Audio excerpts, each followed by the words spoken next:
very similar, which is pretty scary to me, IMO. Now, was actually...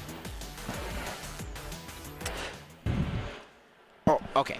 So what I actually, this is actually a little bit of background knowledge, and you didn't hear this from me, but Mewtater actually had a little bit of a training session group in the background before coming to this event, and it was only with a select few of players. Ooh. That was with Cloud. I actually believe Euclase was in that group too, so this is going to be an interesting amount of play here between these two. I'm sorry, off the bat, we got to talk about this. Mewtater is using Sylveon.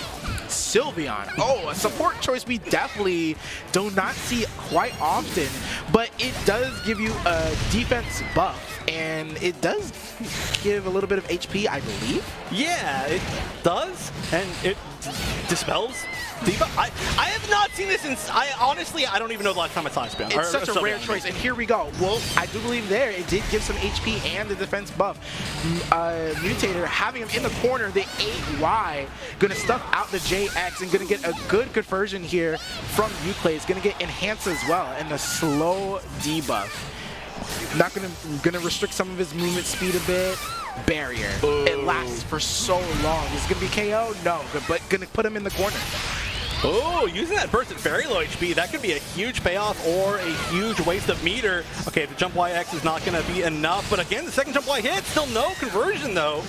A little bit not ready on the shot there, but this is going to be a lot of damage. I believe even maybe 1 to 2 conversions can actually take the KO here if Euclase finds an opening. That's going to be another grab, and this is going to have an attack buff behind it. All right. Yeah, one hit. Plus. Okay. Blocked. 5 seconds left. Oh, what a challenge! 5x barrier? The confidence behind Mewtater to be able to take that at the last moment. Not even the confidence, the composure to actually commit to that option. It's unreal. Yeah, that was a very strange choice as well to do that in that exact situation, but it worked out really well. And also being able to kind of like see through the burst exhaust right there, it's not the easiest thing to visually see. But I do gotta say, since this is team battle mode, Euclase did get a good amount of damage off that burst. It wasn't an entire waste, right? It wasn't like just immediately got KO'd. Nice, and that's gonna be a critical grab, which means there were, oh my gosh, we have a Krogan support now. A Krogan support, I've actually seen a lot more than Sylveon in general, but it can lead to a lot of setups just like this to be able to add on that defense debuff. And with Decidueye already having a weak shield on top, you could probably see a large amount of shield breaks happening, but Euclase is doing everything in his power to actually make sure that doesn't happen. I don't believe that was an unblockable setup, but it doesn't matter. Euclase being able to clean house with that with the Decidueye for this lead. Yeah, I mean, despite it not being unblockable, I think Mewtater was like, okay, well, there's no way you can call him off of me getting hit by this, so I'm just going to back up a little bit, take the hit. But good pickup by Euclase afterwards, who, may I note, is standing up and playing while the piplup is still sitting down. That is for real. This is a high-stakes qualifying match, and that is what's going on in the background. But right now, Mewtater with the really interesting support picks. And let me tell you again, like, Mewtater is potentially the favorite to win this entire bracket, which is a huge thing to say. So any of these support picks are not just like, oh yeah, I'm trolling, I'm having fun. This is like, okay, there's something for real here about this pick. But here we go, the Euclase. Yes. Combo. Yeah, this is the Euclase classic against Euclase.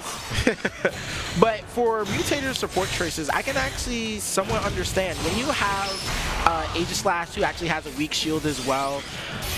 Having Sylveon to actually increase that amount of shield you have, just like so. Now, being able to have that defense increase, it increases your survivability, you know, and that's probably why he's being accurate with his support choices.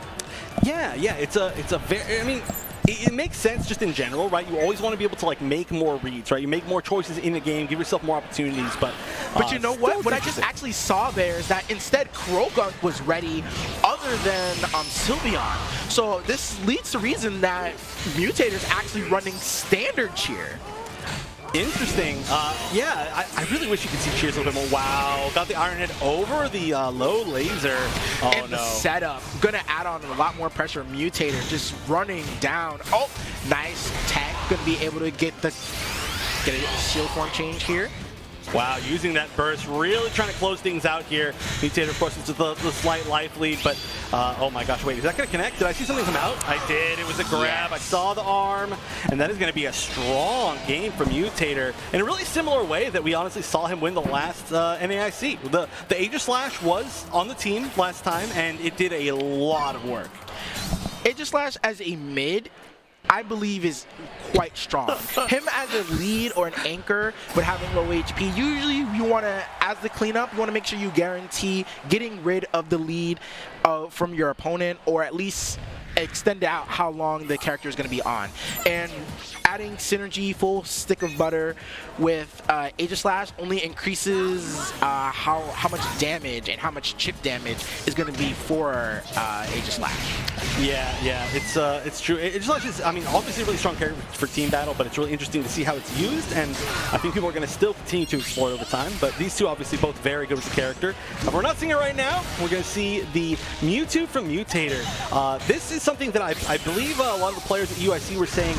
Mewtwo, very, very strong as a lead, which is not something you'd expect as far as the meter game goes, but it's just, I guess, a comfortable pick against a lot of the other popular leads in the format right now. When you have a character that has such great neutral as Mewtwo, you really have to actually slow down to a certain pace to actually deal with Mewtwo. And just like this, being able to take care of that Libre using the Mewtwo, and look how much HP Mewtater has on his side. Just the neutral, it's so controlling. Mewtwo just is able to actually just slow down the pace for everybody. Yeah, and unsurprising based on the name, but Mewtwo also really the character that Mewtater, I would say, kind of rose to fame with, right? Mewtwo, Shadow Mewtwo. Yes. Just really good with both of the characters. Not exactly the same movesets, but similar normals at least. And look at this setup. Is this a shield break setup? It is, just like I said. Being able to reduce the amount of shield health for your opponent with that defense buff is just what the setup is for. Well, yeah, that's the setup that I for sure haven't seen, but I understand now exactly why we're seeing the Croagunk. And it does seem that maybe the Croagunk wasn't the intentional pick here. It was literally specifically a counter pick here against the Aegis Slash, which makes sense because this is the character that Euclase is known most for. Yes, but right now is just getting torn through by Mewtater. Not being able to actually do much is Euclase. Another shield break here. Nice reaction, grabbing the barrier there. For just about infinite damage. I mean, attack up, rage, crit, grab, and hey, you know what? Can we get a repeat of that? Except for it's not going to be quite as much, but look at that. 2 grabs and the life is evened up.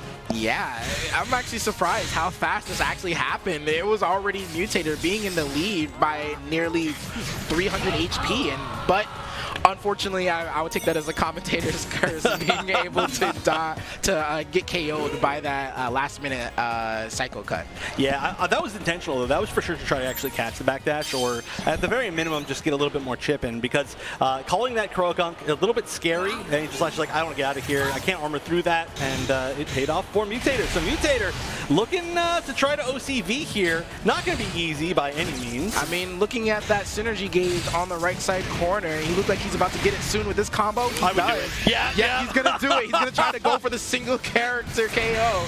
Oh, being able to block. Oh, this is gonna be so much damage. The conversion. Oh, he was so close to the double wall splash. That would have been just unnecessary. Oh, that's it. But that's gonna be a KO. The rage is gonna guarantee this is a KO. The single character knockout. All this damage. Look at it go away before your very eyes. Oh my gosh.